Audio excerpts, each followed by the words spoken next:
नमस्कार दोस्तों, हम जुड़ चुके हैं आज अपने हिंदी साहित्य चैनल में। और आज का हमारा अध्याय है अध्याय 10, जिसमें हम बात करने वाले हैं भक्ति काल की निर्गुण भक्ति धारा पर और भक्ति काल की प्रेम मार्गी शाखा और प्रेम मार्गी शाखा सूफी काव्य की रचनाएं व उनके कवि। दोस्तों, आपको हिंदी साहित्य का संपूर्ण इतिहास मिलने जा रहा है, तो आप धैर्य रखें दोस्तों। आपको पूरा हिंदी साहित्य का इतिहास करवाया जाएगा, ठीक है। तो जल्दी से जुड़ जाएं सभी विद्यार्थी। चलिए दोस्तों, शुरू करते हैं अपनी वीडियो को। चलिए दोस्तों, मलिक मोहम्मद जायसी। दोस्तों, मलिक मोहम्मद जायसी सूफी काव्य धारा के प्रमुख कवि माने गए हैं, तो इसलिए मलिक मोहम्मद जायसी पर आपको ज़्यादा ध्यान देना होगा। आइए शुरू करते हैं। जायसी के पद्मावत में कुल 57 खंड हैं दोस्तों। जायसी के पद्मावत में कुल 57 खंड हैं और इनका प्रिय अलंकार उत्प्रेक्षा अलंकार है दोस्तों। ये आपको याद रखना है कि मलिक मोहम्मद जायसी का प्रिय अलंकार कौन सा है, तो उत्प्रेक्षा अलंकार है दोस्तों। और इनकी द्वारा रचित जो ग्रंथ है पद्मावत, उसमें दोस्तों, पद्मावत में कुल 57 खंड है, 57, ठीक है दोस्तों। और मलिक मोहम्मद जायसी ने अपने 4 ग्रंथों का उल्लेख किया है दोस्तों, यानी 4 ग्रंथ इनके महत्वपूर्ण हैं। कौन कौन से हैं? मधुमालती नंबर 2, मृगावती नंबर 3, मुग्धावती और प्रेमावती। ये चारों ग्रंथ इनके महत्वपूर्ण हैं दोस्तों। जायसी प्रसिद्ध सूफी फकीर शेख मुहीउद्दीन के शिष्य थे और शेरशाह के समकालीन कवि थे तथा अमेठी के निकट जायसी में रहते थे दोस्तों। मलिक मोहम्मद जायसी अमेठी के निकट जायसी में रहते थे। चलिए आगे चलते हैं। मलिक मोहम्मद जायसी के प्रसिद्ध ग्रंथ, वे ग्रंथ कौन कौन से हैं? पहला है पद्मावत। तो पद्मावत में नागमती, पद्मावती और रत्नसेन की प्रेम कहानी है दोस्तों। पद्मावत में पद्मावती, नागमती, पद्मावती और रत्नसेन की प्रेम कहानी है, ठीक है। दूसरी है अखरावट। अखरावट में दोस्तों जो वर्णमाला के एक एक अक्षर को लेकर सिद्धांत संबंधी तत्वों से भरी चौपाई है दोस्तों। यानी वर्णमाला में जो अक्षर है वह एक एक अक्षर को लेकर सिद्धांत संबंधी तत्वों से भरी चौपाई इन्होंने लिखी अखरावट में। और तीसरी जो रचना है इनकी वह है आखिरी कलाम। दोस्तों, आखिरी कलाम में कयामत का वर्णन तथा मुगल बादशाह बाबर की प्रशंसा है। यानी आखिरी कलाम में दोस्तों इन्होंने बादशाह बाबर की प्रशंसा की है आखिरी कलाम में। और चौथी जो इनकी रचना है दोस्तों वह है चित्ररेखा। यह लघु प्रेमाख्यानक काव्य है दोस्तों। यह पूछा जा सकता है कि जायसी का लघु प्रेमाख्यानक काव्य कौन सा है, तो वह चित्ररेखा है दोस्तों, ठीक है। ये 4 रचना है। चलिए आगे चलते हैं। नंबर 5 है दोस्तों मसलानामा। मसलानामा में दोस्तों ईश्वर भक्ति के प्रति प्रेम निवेद है। ठीक है, इसमें ईश्वर भक्ति के प्रति प्रेम निवेद है मसला नामा में। और 6 नंबर है कहरा नामा। कहरा नामा में दोस्तों मलिक मोहम्मद जायसी ने आध्यात्मिक विवाह का वर्णन किया है। यह कहरवा शैली में लिखी है। नंबर 6 है कहरा नामा। यह दोस्तों कहरवा शैली में लिखी है और इसमें आध्यात्मिक विवाह का वर्णन किया है। 7वीं है कन्हावत और इसमें दोस्तों पुस्तक में कोई विवरण नहीं मिलता। ठीक है, चलिए। रामचंद्र शुक्ल ने जायसी के 3 ग्रंथों का वर्णन किया है। ये भी आपसे पूछा जा सकता है कि रामचंद्र शुक्ल ने मलिक मोहम्मद जायसी के कितने ग्रंथों का वर्णन किया है दोस्तों। तो वह 3 ग्रंथ है। कौन कौन से? पहला है पद्मावत, दूसरा अखरावट और तीसरा है आखिरी कलाम। दोस्तों इन तीनों का वर्णन आचार्य रामचंद्र शुक्ल ने किया है। आचार्य रामचंद्र शुक्ल ने पद्मावत की कथा का पूर्वार्ध कल्पित, यानी जो पद्मावत का जो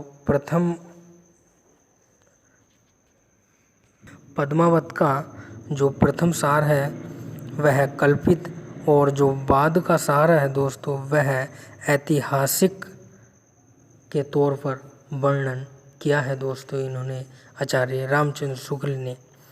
आगे चलते हैं।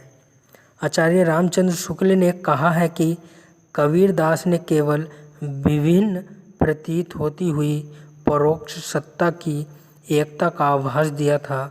प्रत्यक्ष जीवन की एकता का दृश्य सामने रखने की आवश्यकता बनी थी। यह जायसी द्वारा पूरी हुई। दोस्तों ये कथन आपसे परीक्षा में पूछा जा सकता है कि आचार्य रामचंद्र शुक्ल ने कहा है कि कबीरदास ने केवल विभिन्न प्रतीत होती हुई परोक्ष सत्ता की एकता का आभास दिया था। प्रत्यक्ष जीवन की एकता का दृश्य सामने रखने की आवश्यकता बनी थी। यह जायसी द्वारा पूरी हुई। दोस्तों ऐसा रामचंद्र शुक्ल ने कहा है। फिर आते हैं दूसरे बिंदु पर। पद्मावत में प्रयुक्त प्रतीकार्थ विमर्श हैं, यानी जो पद्मावत में दोस्तों पात्र हैं उनका प्रतीक क्या क्या माना गया है इसके बारे में हम चर्चा करेंगे। दोस्तों आपको बहुत आनंद आएगा पढ़ने में, क्योंकि आपको कहीं भी ऐसी वीडियो नहीं मिलेगी। ठीक है, तो आइए पात्र और उनके प्रतीक। तो रत्नसेन है। रत्नसेन का जो प्रतीक माना गया है वह मन यानी आत्मा को माना गया है। फिर सिंघल, और सिंघल का जो प्रतीक है दोस्तों वह हृदय को माना गया है। और फिर पद्मावत, पद्मावती का जो दोस्तों प्रतीक है वह श्रद्धा या सात्विक बुद्धि यानी परमात्मा। इन पद्मावती का जो प्रतीक माना गया है दोस्तों वह परमात्मा को माना गया है। फिर है सुव्वा या हीरामन तोता। सुव्वा या हीरामन तोता जो गुरु का प्रतीक है दोस्तों। ठीक है, ये पात्र और प्रतीक पद्मावत के हैं दोस्तों, और ये आपको याद रखना है। इनमें से एक ना एक क्वेश्चन दोस्तों परीक्षा में हर साल पूछा जाता है नेट के एग्ज़ाम में। ठीक है दोस्तों, तो यह आपको याद रखना है। चलिए आगे चलते हैं। फिर है दोस्तों नागमती। नागमती दुनिया धंधा या संसारिक बुद्धि, यानी नागमती को संसारिक बुद्धि का प्रतीक माना गया है। फिर आते हैं राघव चैतन। राघव चैतन ये दोस्तों शैतान का प्रतीक माना गया है। राघव चैतन पद्मावत में शैतान का प्रतीक माना गया है। फिर अलाउद्दीन, और अलाउद्दीन को दोस्तों माया का प्रतीक माना गया है पद्मावत में। ठीक है, चलिए अगले बिंदु पर चर्चा करेंगे। अगला बिंदु है दोस्तों, विजय देव नारायण शाही ने पद्मावत को हिंदी में अपने ढंग की अकेली ट्रेजिडी विजय देव नारायण शाही ने पद्मावत को हिंदी में अपने ढंग की अकेली ट्रेजिक कृति कहा है। पद्मावत का वियोग खंड हिंदी साहित्य की अनुपम निधि है दोस्तों। देखिए दोस्तों कितना प्यारा क्वेश्चन मिला है कि पद्मावत का वियोग खंड, जो पद्मावत है उसका जो वियोग खंड है दोस्तों वह हिंदी साहित्य की अनुपम निधि है। ठीक है, ये आपको याद रखना है। अगला बिंदु है, सूफी कवि उस्मान चिश्ती वंश परंपरा में हाजी बाबा के शिष्य थे और बादशाह जहांगीर के समकालीन थे दोस्तों। बादशाह जहांगीर के समकालीन थे, ये भी आपको याद रखना है। इसको दोबारा देख सकते हैं। क्या है कि सूफी कवि उस्मान चिश्ती वंश परंपरा में हाजी बाबा के शिष्य थे और बादशाह जहांगीर के समकालीन थे दोस्तों। ये भी आपको याद रखना है। चलिए अगले बिंदु पर चर्चा करेंगे। और अगला बिंदु है दोस्तों हमारा, प्रेम आख्यानक काव्यों में 5 चौपाई के बाद एक दोहा देने की परंपरा निम्न रचनाओं में पाई जाती है। यानी प्रेम आख्यानक जो काव्य हैं उनमें 5 चौपाई और उनके बाद एक दोहा देने की परंपरा है, और वह किस किस रचनाओं में मिलती है। तो पहली है मृगावती, दूसरी आलमकीर्ति, तीसरी माधवानल कामकंदला, और 4 नंबर पर है मधुमालती, 5वें नंबर पर है इंद्रावती, और 6ठे नंबर पर है दोस्तों सत्यवती कथा, और 7वें नंबर पर है चंदायन।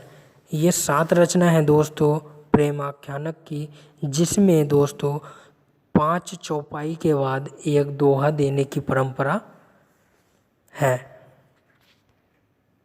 ये क्वेश्चन भी दोस्तों कई बार एग्जाम में पूछा गया है कि प्रेम आख्यानक काव्यों में 5 चौपाई के बाद एक दोहा देने की परंपरा किस रचना में है। तो दोस्तों ये 7 रचनाएं हैं जिनमें 5 चौपाई के बाद एक दोहा देने की परंपरा है दोस्तों। नीचे देखेंगे, और 7 चौपाई के बाद एक दोहा देने की परंपरा केवल 2 रचनाओं में पाई जाती है दोस्तों। प्रेम आख्यानक काव्यों में 7 रचना ऐसी हैं जिनमें 5 चौपाई के बाद एक दोहा देने की परंपरा है, और 2 रचनाएं ऐसी हैं जिनमें 7 चौपाई के बाद एक दोहा देने की परंपरा है। और वह 2 रचना कौन कौन सी है। एक तो है दोस्तों पद्मावत और दूसरी है दोस्तों चित्रावली। ये आपको याद रखना है। ठीक है, पद्मावत और चित्रावली में दोस्तों 7 चौपाई के बाद एक दोहा देने की परंपरा है। ठीक है, और मृगावती, आलमकीर्ति, माधवानल कामकंदला, मधुमालती, इंद्रावती, सत्यवती कथा और चंदायन, इन 7 रचनाओं में दोस्तों 5 चौपाई के बाद एक दोहा देने की परंपरा है दोस्तों। चलिए अगले बिंदु पर चलते हैं। और अगला बिंदु है दोस्तों हमारा, उस्मान चित्रावली में नेपाल के राजकुमार सुजान और रूपनगर की राजकुमारी चित्रावली की प्रेम कथा यानी प्रेम गाथा का वर्णन है।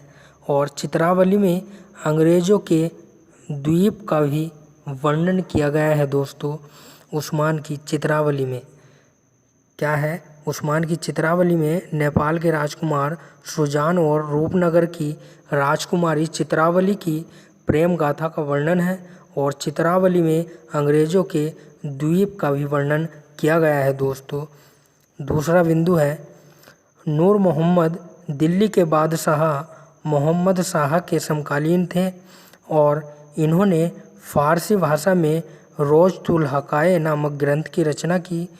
और नूर मोहम्मद कृत इंद्रावती में कालिंजर के राजकुमार राजकुंवर और आगमपुर की राजकुमारी इंद्रावती की प्रेम कहानी है दोस्तों। ये एक बार और देखेंगे कि नूर मोहम्मद दिल्ली के बादशाह मोहम्मद शाह के समकालीन थे और इन्होंने फारसी भाषा में रोज़तुल हकाय नामक ग्रंथ की रचना की। नूर मोहम्मद कृत इंद्रावती में कालिंजर के राजकुमार राजकुंवर और आगमपुर की राजकुमारी इंद्रावती की प्रेम कहानी है दोस्तों। ये भी आपको याद रखना है। और अगला बिंदु है रामचंद्र शुक्ल ने सूफी प्रेम मार्गी शाखा का एकमात्र हिंदू कवि सूरदास नामक एक पंजाबी को माना है जो शाहजहां का समकालीन था तथा जिसने नल दमयंती नामक प्रेम कथा लिखी थी दोस्तों। ये भी आपको याद रखना है क्या कि रामचंद्र शुक्ल ने सूफी प्रेम मार्गी शाखा का एकमात्र हिंदू कवि सूरदास नामक एक पंजाबी को माना है जो शाहजहां का समकालीन था तथा जिसने नल दमयंती नामक प्रेम कथा लिखी थी दोस्तों। ये सारे ही बिंदु महत्वपूर्ण है दोस्तों और सभी विस्तार से मैं आपके सामने प्रस्तुत कर रहा हूं दोस्तों। चाहे आप कोई भी पुस्तक उठा के देख लेना, आपको वो हर चीज़ इस वीडियो में मिलेगी दोस्तों जो आप उस पुस्तक में देखोगे, ठीक है। और आपको पुस्तक भी दोस्तों पुस्तक का भी सहारा लेना है क्योंकि पुस्तक ही विशाल भंडार होता है ज्ञान का, इसलिए आपको पुस्तक का साथ भी नहीं छोड़ना है दोस्तों। चलिए अगले बिंदु पर चर्चा करते हैं। तो अगला बिंदु है आचार्य रामचंद्र शुक्ल ने नूर मोहम्मद अनुराग वांसुरी का उल्लेख संस्कृत गर्भित है जो हिंदी भाषा के प्रति मुसलमानों का भाव शरीर और जीवात्मा और मनोवृत्तियों को लेकर पूरा अध्यवस्थ रूपक एलेगरी खड़ा करने की कहानी बांधी है। चौपाइयों के बीच बीच में दोहे ने लिखकर वर्वे लिखे हैं और रामचंद्र शुक्ल ने नूर मोहम्मद की रचना इंद्रावती की सूफी आख्यान काव्यों की अखंडित परंपरा की समाप्ति माना है दोस्तों। कि आचार्य रामचंद्र शुक्ल ने नूर मोहम्मद अनुराग वांसुरी का उल्लेख संस्कृत गर्भित जो हिंदी भाषा के प्रति मुसलमानों का भाव शरीर और जीवात्मा और मनोवृत्तियों को लेकर पूरा अध्यवस्थ रूपक एलगरी खड़ा करने की कहानी बांधी है। चौपाइयों के बीच बीच में दोहे ने लिखकर वर्वे लिखे हैं दोस्तों और रामचंद्र शुक्ल ने नूर मोहम्मद की रचना इंद्रावती की सूफी आख्यान काव्यों की अखंडित परंपरा की समाप्ति माना है दोस्तों। और दूसरा बिंदु है दोस्तों महत्वपूर्ण प्रेम मार्गी काव्य और उनके नायक नायिका।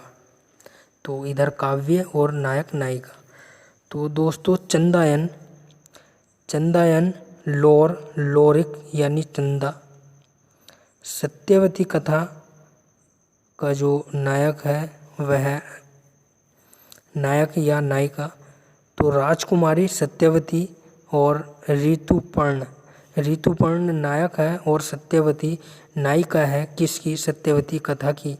चलिए दोस्तों फिर आती है मृगावती की जो नायिका है वह मृगावती है और इसका नायक राजकुमार है। पद्मावत का जो नायक है रत्नसेन है और पद्मावती और पत्नी नागमती इसकी नायिका है जो कि नागमती पत्नी है रत्नसेन की। तो पद्मावती और नागमती ये दो नायिका हैं और रत्नसेन नायक है पद्मावत का। चलिए दोस्तों आगे चलते हैं। और मधुमालती जो रचना है उसका मधुमालती मनोहर और प्रेमा, यानी मधुमालती नायिका और मनोहर नायक और प्रेमा नायिका और ताराचंद नायक, इनमें 2 नायिका और 2 नायक हैं दोस्तों मधुमालती में। और फिर है माधवा नल कामकंदला, इसमें कामकंदला नायिका है और माधव जो है नायक है। फिर है रूप मंजरी, रूप मंजरी में दोस्तों विवाहित रूप मंजरी नायिका है और कृष्ण नायक है दोस्तों। फिर रत्नसेन, रत्नसेन में रंभा नायक है और सोमा जो है दोस्तों वह नायिका है। फिर इसके हम विविध पर चर्चा करेंगे कि सूफी कवियों ने परमात्मा को स्त्री तथा आत्मा को पुरुष माना है। ये वेरी इम्पोर्टेंट है दोस्तों कि सूफी कवियों ने परमात्मा को स्त्री और आत्मा को पुरुष माना है, जबकि संत कवियों ने सूफी कवियों के विपरीत साधना की है। कहने का तात्पर्य यह है कि सूफी कवियों ने तो परमात्मा को स्त्री और आत्मा को पुरुष माना, जबकि संत कवियों ने इसके विपरीत माना, यानी परमात्मा को स्त्री सूफी कवियों ने परमात्मा को स्त्री और संत कवियों ने परमात्मा को पुरुष माना, और आत्मा को स्त्री माना दोस्तों। संत कवियों ने परमात्मा को पुरुष और आत्मा को स्त्री माना संत कवियों ने, ठीक है। चलिए दूसरे बिंदु को देखेंगे कि सूफी कवियों की प्रेम पद्धति में इश्क मजाज लौकिक प्रेम से इश्क हकीक लौकिक प्रेम पहुँचने की कोशिश है, ठीक है। कि सूफी कवियों की प्रेम जो पद्धति है उसमें इश्क मजाज लौकिक प्रेम से इश्क हकीक अलौकिक प्रेम तक पहुँचने की कोशिश इन्होंने की है सूफी कवियों ने, ठीक है दोस्तों। अगले बिंदु पर चर्चा करेंगे। अगला बिंदु है कि सूफी सिद्धांत में इश्क हकीक तक पहुँचने के लिए साधक को 4 चरण व 4 अवस्थाओं से गुजरना पड़ता है। वह कौन कौन सी अवस्थाएं हैं? तो पहला है मनुष्य के 4 विभाग, कौन कौन से हैं? नफ्स, विषय भोग वृत्ति इंद्रिय से संबंधित है। दूसरी है रूह, जो आत्मा या चित्त से संबंधित है। तीसरी है क्लब यानी हृदय, और नंबर 4 है अक्ल यानी बुद्धि। ये 4 हैं दोस्तों जो मनुष्य के 4 विभाग हैं। फिर दूसरे नंबर पर 4 जगत। 4 जगत में दोस्तों अमले नासूत जो भौतिक है, दूसरा है अमले मलकूत जिसमें चित्र जगत है, नंबर तीसरा है अमले जबरूत जिसमें आनंदमय जगत है, और नंबर 4 है अमले लाहत यानी ब्रह्मा जगत, ठीक है। ये 4 जगत सूफी कवियों ने माने। फिर तीसरे नंबर पर है साधक की 4 अवस्थाएं। साधक की 4 अवस्थाएं कौन कौन सी? पहली है शरीयत यानी धर्म ग्रंथों का विधि निषेध। दूसरा है तरीक यानी हृदय की शुद्धता। नंबर तीसरी है हकीकत यानी भक्ति उपासना से सत्यबोध, और 4 है मार्फत यानी सिद्धावस्था या आत्मा परमात्मा मिलन, ये मार्फत के अंतर्गत आती है।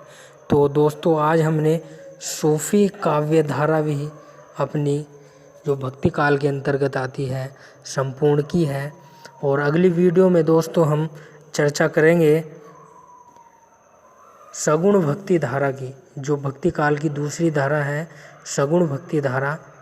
उसकी चर्चा करेंगे दोस्तों। ठीक है, तो आज हम अपना अध्याय समाप्त करते हैं और मुझे आशा है कि आपको हमारी वीडियो अच्छी लगी होगी, इसलिए हमारे चैनल को सब्सक्राइब करें दोस्तों, ताकि आने वाली वीडियो का संदेश आप तक पहुंच सके। और वीडियो को ज़्यादा से ज़्यादा शेयर करें दोस्तों, ताकि जो वंचित विद्यार्थी या हमारे प्रिय दोस्त हैं उन तक इस वीडियो का लाभ पहुंच सके दोस्तों। हमारी वीडियो देखने के लिए धन्यवाद दोस्तों। नमस्कार।